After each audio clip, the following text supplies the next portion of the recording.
सभी भक्तों को श्री शिवाय नमस्तुभ्यम। ओम नमः शिवाय। जय महाकाल। हर हर महादेव। शिवाय नमः ओम। तो आज हम आपको बताने वाले हैं 27 मार्च शिवरात्रि के उपाय। शिवरात्रि और प्रदोष एक ही दिन की आ रही है, तो इसलिए हम आपको शिवरात्रि और प्रदोष दोनों के ही उपाय बता रहे हैं। ये उपाय आप शिवरात्रि वाले दिन कीजिए, आपकी सभी मनोकामनाएं हो जाएंगी पूर्ण। कैसे करना है आपको ये उपाय, चलिए आज की इस वीडियो को शुरू करते हैं। पर उससे पहले वीडियो को लाइक करके, चैनल को सब्सक्राइब करके वीडियो को अधिक से अधिक लोगों के पास शेयर कर दो। तो आपको क्या करना है, सबसे पहला उपाय, तो सबसे पहला जो उपाय है वो है 3 3 3 3 वाला उपाय। ये नया उपाय है। आपको कैसे करना है, आपको ये उपाय, सबसे पहले तो आपको एक पार्थिव शिवलिंग का निर्माण करना है। किसका निर्माण करना है? पार्थिव शिवलिंग का। और पार्थिव शिवलिंग आपको या तो आप बेलपत्री के वृक्ष के नीचे कर लीजिए, या फिर आपके घर में जो गमला है उसके अंदर कर लीजिए। बस तुलसी के क्यारे में बेलपत्र, तुलसी के क्यारे में शिवलिंग का निर्माण ना करें। अब आपको क्या करना है, और इसमें आपको पूरा शिवलिंग बनाना है। पूरा शिवलिंग यानी कि जैसे कभी हमने आपको बताया है कि जो मिट्टी होती है उसको उठाकर केवल लिंग की आकृति बना लीजिए। इसमें आपको पूरा शिवलिंग बनाना है। जो माता पार्वती का हस्त कमल है वो भी आपको बनाना है। और इसके साथ ही गणेश जी और कार्तिकेय जी का स्थान तो शिवलिंग में होता ही है, आपको माता अशोक सुंदरी का स्थान भी बनाना है। अब आप कहोगे माता अशोक सुंदरी का स्थान कहाँ पर होता है? तो शिवलिंग जो होता है, शिवलिंग में जो बीच में मोटी सी ये जो लाइन है, ये माता अशोक सुंदरी का स्थान है। तो आपको ये स्थान भी बनाना है। जब आप पूरा पार्थिव शिवलिंग बना ले, इसके बाद में आपको क्या करना है, जो पार्थिव शिवलिंग हो उस पार्थिव शिवलिंग के सम्मुख में उपाय करना है। उपाय किस प्रकार से करना है? तो सबसे पहले आपको 3 बेलपत्र लेने हैं। इस प्रकार से पार्थिव शिवलिंग का निर्माण करें। 3 बेलपत्र लेने हैं, 3 चावल के दाने लेने हैं, 3 दुर्वा जिसको दूबा या घास कहते हैं, और लेना है आपको 3 कलश जल। क्या लेना है? 3 कलश जल। अब सबसे पहले आपको जो भी आपकी कामना है उस कामना को बोलना है। और कामना को बोलने से पहले जो भगवान शंकर का शिवलिंग आपने बनाया है उसकी जो जलाधारी है वो उत्तर की तरफ कर लेना, और आप दक्षिण दिशा में बैठना। सबसे पहले लेना है आपको चावल के दाने। तो हमने आपको बताया है कि सीधे हाथ पर गणेश जी और उल्टे हाथ पर कार्तिकेय जी का स्थान होता है। तो आपको वो चावल का दाना अपनी कामना करते हुए यहाँ समर्पित करना है, गणेश जी के स्थान पर, कार्तिकेय जी के स्थान पर, और एक अक्षत का दाना माता अशोक सुंदरी के स्थान पर। इसके बाद में लेनी है आपको 3 दुर्वा जिसको दूबा या घास भी कहते हैं। वो लेने के बाद में वो भी आपको इसी प्रकार से समर्पित करनी है। पहली गणेश जी के स्थान पर, दूसरी कार्तिकेय जी के स्थान पर, तीसरी माता अशोक सुंदरी के स्थान पर। इसके बाद में लेने हैं आपको 3 बेलपत्र। कितने बेलपत्र? 3 बेलपत्र लेने हैं। अब ये तीनों बेलपत्र आपको ऐसे समर्पित नहीं करने, गणेश जी, कार्तिकेय जी और माता अशोक सुंदरी, ये आपको समर्पित करने हैं शिवलिंग में जो विपरीत स्थान होता है। कौन सा स्थान? शिवलिंग के ठीक विपरीत स्थान। जैसे कि ये शिवलिंग है, अब इस शिवलिंग के पीछे की तरफ ये जो स्थान है, इस वाले स्थान पर, और ये स्थान होता है माता पार्वती का। जैसे हम आपको इसके अंदर समझाते हैं, तो ये जो शिवलिंग है, शिवलिंग के पीछे ये वाला जो स्थान है, ये जो स्थान है, ये माता पार्वती का स्थान है। तो यहाँ पर आपको वो 3 बेलपत्र एक साथ समर्पित कर देने हैं आपकी कामना बोलते हुए। जब आप चावल, दुर्वा, बेलपत्र समर्पित कर दो, इसके बाद में आपको क्या करना है, इसके बाद में आपको जो 3 कलश जल है आपके पास में, वो 3 कलश जल समर्पित करना है। अब 3 कलश जल बिल्कुल धीरे धीरे समर्पित करना है। और सबसे पहले एक कलश जल लेना है। इस एक कलश जल को अपने दोनों हाथों में पकड़कर पार्थिव शिवलिंग पे आपको समर्पित करना है, बिल्कुल धीरे धीरे आपकी कामना बोलते हुए। इसके बाद में आपको दूसरा कलश जल लेना है। यदि आपके पास में कलश एक ही है तो उसको दोबारा से भर लीजिए और फिर पार्थिव शिवलिंग के ऊपर समर्पित कीजिए। इसके बाद में तीसरा कलश जल लेना है आपको, और तीसरा कलश जल लेकर वो तीसरे कलश जल को अपने दोनों हाथों से पकड़कर समर्पित कर दीजिए भगवान शंकर के शिवलिंग के ऊपर, आपकी कामना बोलते हुए।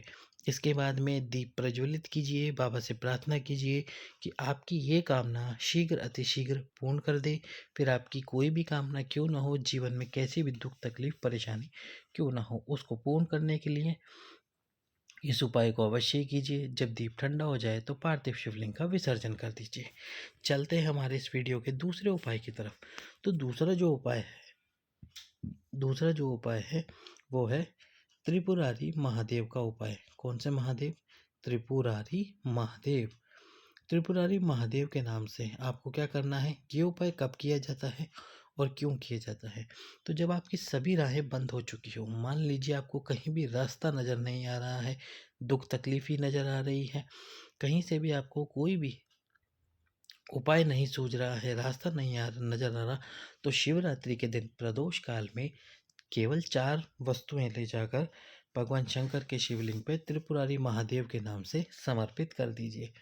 ये 4 वस्तुएं कौन सी हैं? पहली है चावल का दाना, दूसरी है एक सफ़ेद पुष्प, तीसरे नंबर पर है बेलपत्र और चौथे नंबर पर है धतूरा। ये चारों वस्तुओं को आपको आपके हाथ में लेनी है। तो एक चावल का दाना, एक सफ़ेद पुष्प, एक धतूरा और एक बेलपत्र, इन चारों को अपने हाथ में लेकर त्रिपुरारी महादेव का नाम लेकर, कौन से महादेव? त्रिपुरारी महादेव का नाम लेकर आपको ये वस्तुएं समर्पित कर देनी है। बाबा से प्रार्थना करनी है कि हे शिव जी, मेरी सभी राहें बंद हो चुकी हैं, मेरी राहों को खोल दीजिए, मुझ पे कृपा कीजिए। शिवरात्रि के दिन प्रदोष काल में यदि आप ये सभी वस्तुएं समर्पित करके आते हो शिव जी को त्रिपुरारी महादेव के नाम से, तो आपकी सभी राहें जो बंद पड़ी हैं वह खुलना शुरू हो जाएगी। तीसरा जो उपाय है वो है मनोकामना पूर्ति उपाय। यदि किसी व्यक्ति की नौकरी या सर्विस नहीं लग रही है, वो मेहनत बहुत कर रहा है, उसके लिए भी उसको अपनी मेहनत का फल प्राप्त करने के लिए एक बार ये प्रयास करना चाहिए। तो इसमें आपको क्या करना होगा, सबसे पहले एक बेलपत्र ले लीजिए। अब इस बेलपत्र के ऊपर आपको 7 चावल के दाने जो कि टूटे हुए नहीं हो, इस प्रकार से रख देने हैं। कितने चावल के दाने? 7। 7 चावल के दाने रखने के बाद में चंदन से एक गोली यानी शिवलिंग जैसी, बिल्कुल छोटी सी शिवलिंग जैसी, इतनी सी शिवलिंग जैसी आकृति बनानी है और उसको इन अक्षतों पे रख देना है। अब रखने के बाद में आपको शिवरात्रि के दिन ही ये कार्य करना है। अब इस बेलपत्र को आपको उठाना है और ऐसे के ऐसे ही, जैसे ही अक्षत रख दिया आपने और अक्षत के ऊपर चंदन से बना हुआ शिवलिंग रख दिया, अब आपको जाना है भगवान शंकर के मंदिर में। शिव जी के मंदिर में जाकर, जैसा कि हमने आपको बताया था, माता अशोक सुंदरी के स्थान पर आपको ये बेलपत्र ऐसे सीधा का सीधा रख देना है इस प्रकार से, और जो अक्षत और चंदन की गोली का शिवलिंग इस पर रखा है उसको इसी प्रकार से यहाँ पर रख देना है। अब आपको क्या करना है, ये रखने के बाद में एक दीपक लेना है। एक दीपक में आपको लंबी बात और गोल बात दोनों लगाने नहीं है। लंबी बात और गोल बात लगाने के बाद में आपको ये दीपक प्रज्वलित करना है। और प्रज्वलित कहाँ करना है? भगवान शंकर के मंदिर। भगवान शंकर के मंदिर में शिवलिंग के सम्मुख में। अब लंबी बात और गोल बात क्यों लगाई जाती है दीपक में? वो इसलिए कि लंबी बात हो जाएगी माता पार्वती के लिए और गोल बात हो जाएगी भगवान शंकर के लिए।